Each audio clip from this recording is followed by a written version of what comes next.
It was the best of times. It was the worst of times. Is that a phrase you recognize? Do you know where it comes from? Well, it's the first line of A Tale of Two Cities by Charles Dickens.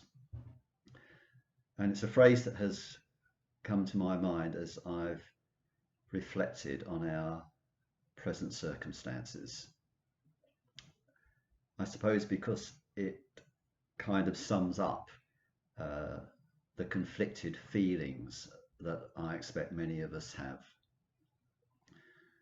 Whether you could say that it is the worst of times. People are dying. People are very sick. People are losing their jobs and their income. We're all having to stay indoors. We can't go out and visit our family and friends. We can't play football or any other team games. We can't go on holiday. We can't visit restaurants or pubs or most of the shops. We feel we're in a dark time that would have been unimaginable just a couple of months ago. But there are also better things happening. We are seeing a resurgence of community spirit and of care for one another. Hundreds of thousands of people have volunteered for the NHS and for all the different local community groups that are seeking to help vulnerable people. Neighbours ask us if we are well and offer to do our shopping for us. Children are getting to spend more time with mum and dad. And I've noticed that people do seem to smile at you more when you pass them on the pavement. We're also seeing an outburst of wonderful creativity in many different kinds of ways. People are turning conference centres into hospitals. Formula One teams are designing and manufacturing breathing equipment. On social media, people are posting some lovely stories and pictures and funny jokes.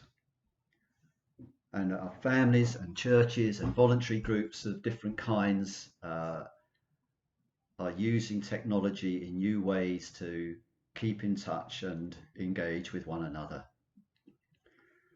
And at Holy Trinity, we can even watch our Sunday morning service on YouTube without changing out of our pajamas.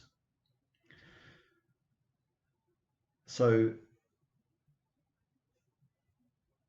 why is it that in the worst of times, we can also experience situations and moments that we may well come to treasure as the best of times?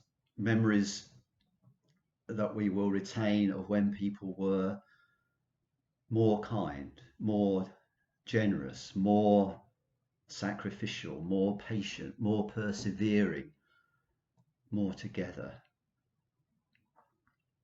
We live in a world that is often dark and perplexing, but in John 1 verse 5 it says this: the light shines in the darkness,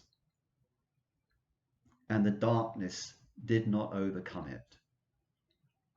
And John tells us that the light is Christ himself. He is the light that the darkness cannot comprehend nor extinguish. And I think that's why in the worst of times, we can yet see the best of times, because the light still shines in the darkness.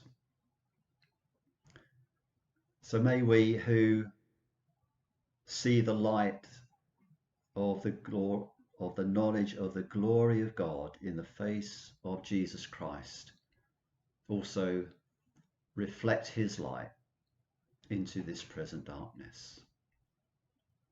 Amen. God bless you.